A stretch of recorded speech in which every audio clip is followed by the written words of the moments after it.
One of the most annoying and frustrating things that you'll ever ask a drummer to do is play quieter.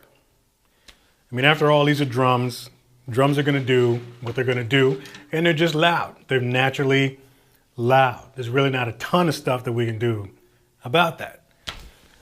But every one of us at some point has been asked to play softer, whether it's at a dinner gig or at a church. It happens in church a lot, as a matter of fact. So, I mean, you have two options as to how you can respond to this request. You can either say, okay, I'll try, or screw you. The thing that a lot of people don't understand is that it's not that easy to control your volume on these things and get them to sound quieter. I mean, some people suggest maybe you switch to brushes, which always sucks. Like, I hate that suggestion because you lose so much of the nuances that you can do with sticks, you just don't get with brushes. Other option, of course, is switching to rods. It's a little bit closer to sticks, but still, I mean, the one main thing for me, why I hate doing that, is you lose your cross stick altogether. So playing the ballady stuff ends up sounding kind of lame. Unfortunately, when you're asked to do that, as much as you might want to tell them to screw off, at the end of the day, you got to respect the house. So you have to find some kind of way that you can adjust your volume so that it doesn't completely destroy the experience of playing drums for you. So I'm going to give you a little tip, something that I've kind of adjusted to doing, and it works for me, but it's just a little tip that you can do to help you to control your volume on the drums without having to switch to rods or brushes. Now, when we're playing normally, under normal circumstances, we're actually trying to take advantage of the physical properties of the stick. And this is what allows us to get the power and the rebound and all that other cool stuff that you can get a stick to do. When you're trying to control your volume, those things can actually get in the way. So there are two things that you can do that's worked for me quite nicely to help you to control your volume in low volume situations. First thing and foremost is choke up on the stick. Move your hand up a few inches from the butt end. I mean, you can hold this thing even as close to the middle as you want, but just choke up on the stick.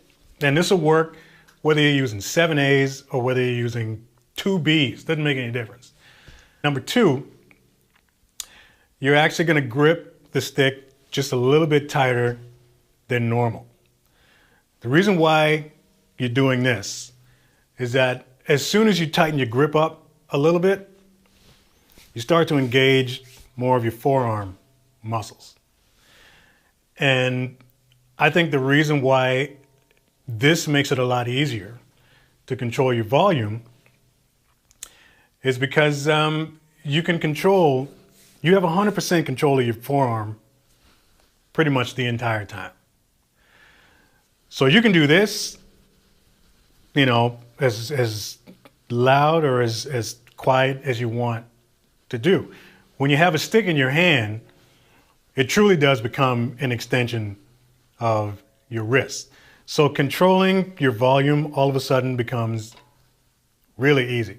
And you don't necessarily have to hold back the same way you would if you were just trying to play quieter while you were playing normal. Now, you will still have to use a little bit of restraint when you're doing this. It doesn't mean you can, just because you're doing this, doesn't mean you can swing out and start bashing like crazy. You do have to hold back a little bit, but it's not as much as you would if you were trying to just play quieter while you were playing normally. Because again, you're kind of changing the whole physical, you know, situation that's going on here. Because now you're playing almost 100% from the elbow using your forearm. You're definitely still using some wrist, and you can still get rolls and all that kind of stuff out. But the thing is, you're able to do everything now. Everything that you would normally play, you're able to do now at a much lower volume. And with a little bit of practice, it won't take much to adjust to this. If you haven't done it before, it's not a big deal. Trust me. I've been doing this for a long time in situations where I've had to play quieter as much as I didn't want to. But now I actually look forward to situations where I have to do that, because it really, I mean, the other byproduct of doing this is that it really helps with your touch on the drums. And trust me, man, it's better to get complimented than reprimanded. So if you're able to do this and still pull off everything that you want to pull off on the drums, as long as you go into it knowing that you're not going to be able to play the same way, get that out of the way first and just settle in with the fact that you're going to have to adjust to the room, choke up on the sticks, and then just play your drums. So hopefully that helps. Give it a shot.